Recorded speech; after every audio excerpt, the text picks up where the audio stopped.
In many ways, Star Citizen can be compared to survival games. There are certain similarities across both platforms. The management of food, water, things like that. But in general, that's kind of where Star Citizen starts to break away, because there are certain granular activities in a lot of these survival games, like the hunting of animals, the building of facilities to process either leather or wool or whatnot, that generally just don't cross into Star Citizen. But there is a room for some of that to occur, and I think that in a weird way, Star Citizen could actually cover a base that many survival games often fail to cover. In Star Citizen, one of the more prominent features and one of the big marquee features usually on a major patch is the arrival of a new landing zone, and the businesses and items that you can acquire from these locations. They open up new possibilities. Certain things are traded at, say, Microtech that you can't get at ArcCorp, and vice versa. And we've kind of discussed the economy, we've explored the economy, and certainly traders discuss the economy from the point of view of, bringing the needed item from point A to point B for a little bit of a markup, and that's how you make your money. But one of the more interesting questions I find just really isn't getting touched on nearly enough is the idea that players can build their own outposts. Now, this is not unheard of. This is not, unprecedented ground. This is something that CIG has discussed very, very vaguely. We have seen certain outpost mock-up art that CIG has been working on recently. And as Jared likes to say, these are not finished. These are explorations, if you will, of different artistic ideas. There's nothing set in stone, and there's nothing to say that 100% that those would end up in players' hands. It's still kind of an open-ended question. We know that we can purchase land, we know that we can set up a base, but exactly what we can do with that, we don't know yet. And that's kind of one of the ideas that I would like to see CIG delve into more. We've talked about base building in the past, but what about community building? Because if you think about it, one of the big problems that a lot of pirate players are going to be facing in the Stanton system, at least, is that with the removal of Levski, you're pretty much pinned to only one landing area in the entire system. And depending on the ship that you have and the range that it has, that puts pretty strong limitations on you as a player. Now, of course, that could be entirely intended, and that could be part of the ultimate balance that CIG hopes to achieve in what is supposed to be a peaceful and fairly well-regulated system like Stanton. But it does also kick open another door and another possibility as to what if a player didn't want to fly a spaceship in Star Citizen? What if a player more enjoyed the ideas of managing a community? Now, nothing as expansive as Microtech, because I don't think any of us can afford this. But maybe there's one or two players who could get into the neighborhood, maybe buy one of those towers, but the rest is kind of beyond them. But what if you could set up a place that is not unlike the scrapyard depots that we already see on certain planets, or maybe just a little bit more expansive, something that has a couple of landing pads, a fueling area, a market where if you want to avoid any Imperial entanglements, no questions will be asked, that sort of thing. Or maybe you want to set up an entirely legitimate outpost on a moon where it's like, hey, you can fly all the way here to refine your minerals, or you can come and refine your minerals with me, and maybe I even charge a little bit less because I work on such a volume that I can still make a profit and operate my outpost. There's a lot of really cool ideas, and quite frankly, in Star Citizen, there's a lot of, free real estate. not doing anything in the game right now. Now, some people may say that, no, because the planets would get overcrowded, the moons would get overcrowded. But I think realistically, I mean, I have not mathed this out, and I'm sure that there's somebody out there who's kind of done this. But I mean, if you were to give 1 square kilometer of Daymar to everybody who backed the game, you probably still would not fill up Daymar.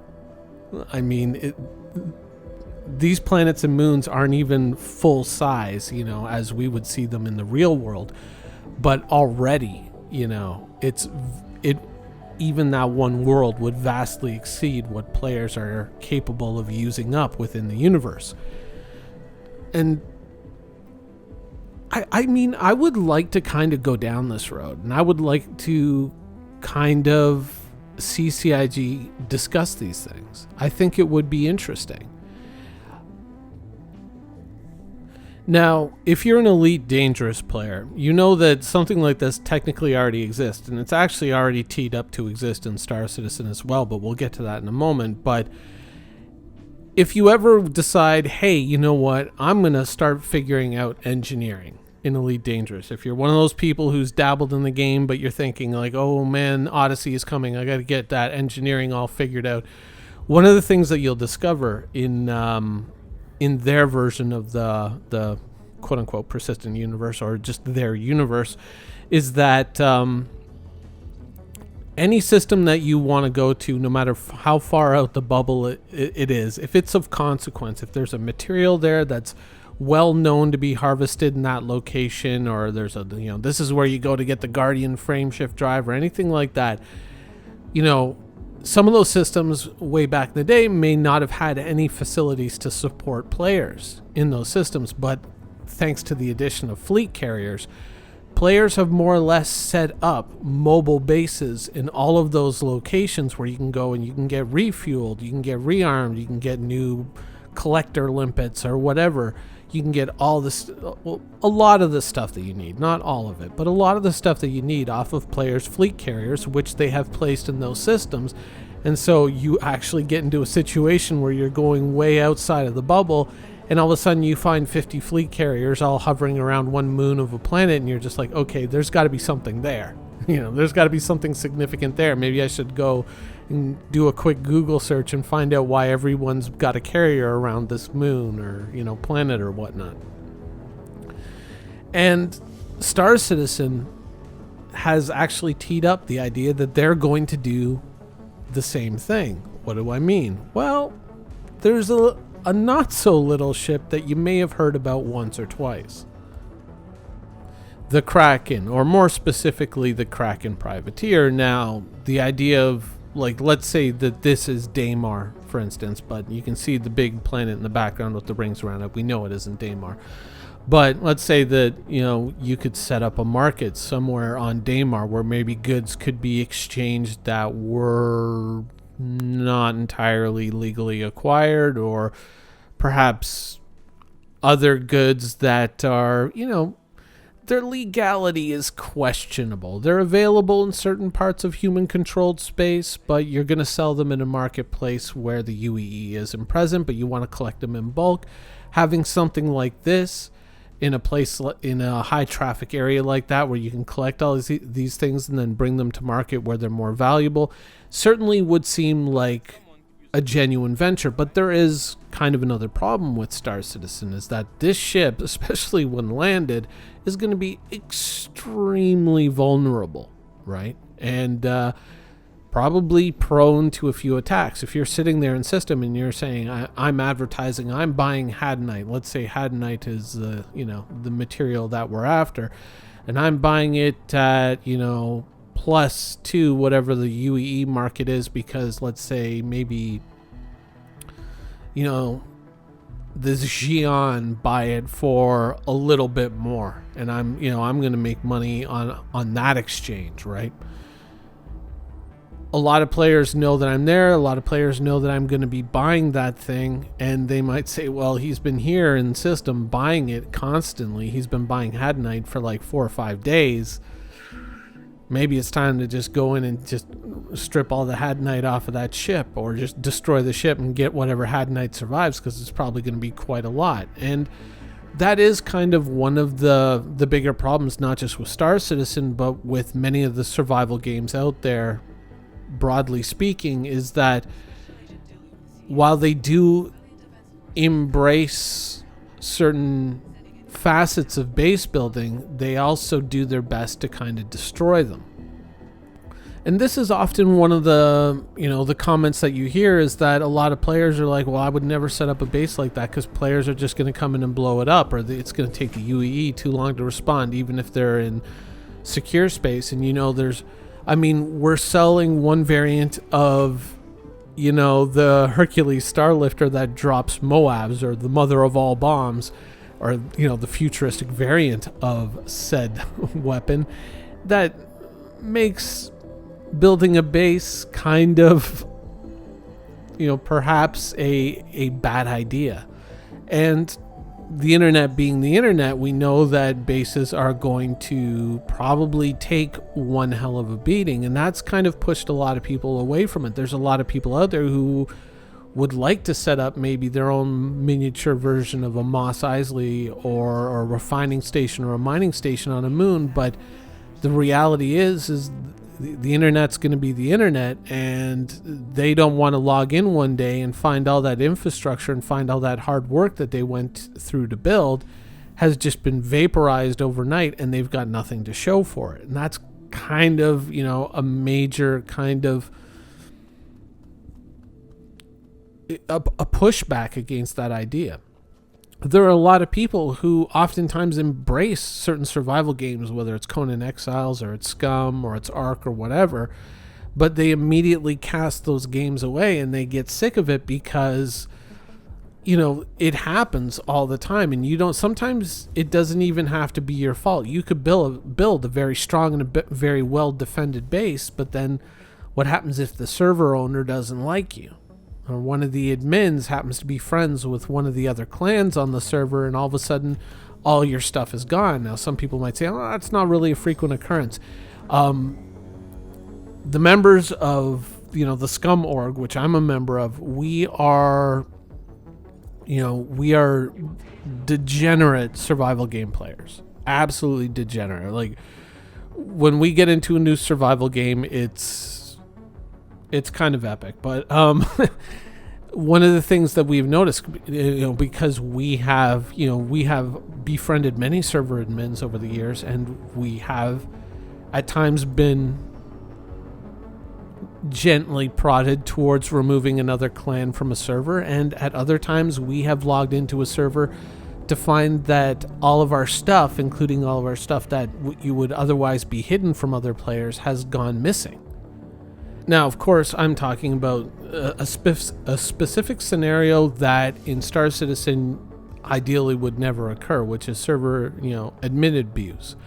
But, CIG being the server admins, they can't really do that. But at the same time, it is going to be an interesting tightrope for CIG to walk, because I think that there's definitely room for this sort of stuff in the Star Citizen universe.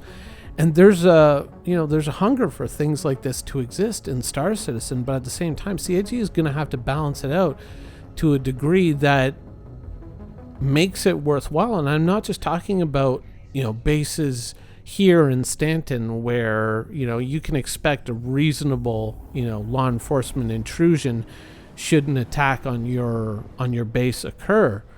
But even beyond that, if CIG wants to foster the idea of building a base,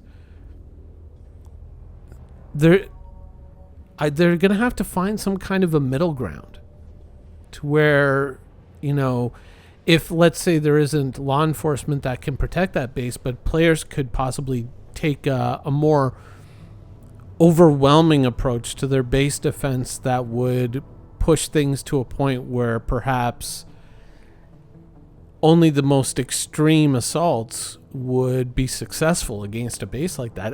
That's kind of one way I could kind of see them going with it, but it's a very interesting question. And I'm not just saying that from like my personal perspective, because, for base building, I have other games for that. So it's not really something for me, but it's still, I want to see that develop in Star Citizen.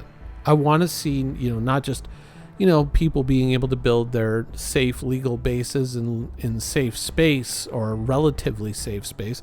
But I also want to see outposts out in pirate territory that kind of, crop up, basically, maybe because there's a high value mission in the area and they're like, hey, you know what, you came here and you found out, oh, maybe I need these kinds of torpedoes, or maybe I need this type of ammunition, or maybe I just need a refuel to get all the way back home. Bases like that can supply those services and otherwise remain relatively unmolested, shall we say, in the interim. I'd like to see that develop in the Star Citizen universe. I really, really would. And this is like a pirate saying this. I would like to see these things exist in Star Citizen. I find that when the makers of a game control what all the settlements are and how they all work and how the economy works, when they have too much of a hand on that scale, it's not really that great of an experience. And I feel that, fostering community involvement and community almost self-determination in a way is kind of like the way that I would like to see things go, but doing it in a way that doesn't interfere with the game and the way the game is supposed to be played. It's going to be a very weird tightrope to watch CIG walk. But when I see comments about people saying, I never want to build a base in Star Citizen because, someone's just going to come in and bomb it and destroy it, I don't want to see that comment.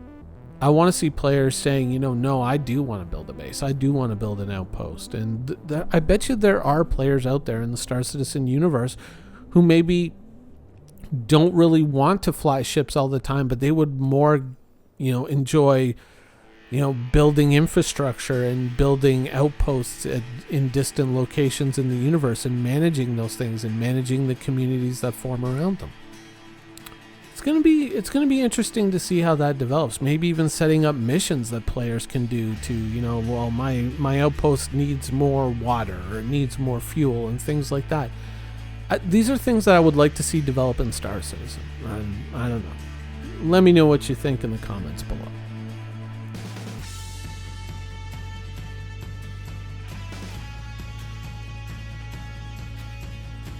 Thank you for watching. So if you want to keep up with the latest and greatest in Star Citizen and Squadron 42's development, please follow us on our social media channels. See you soon.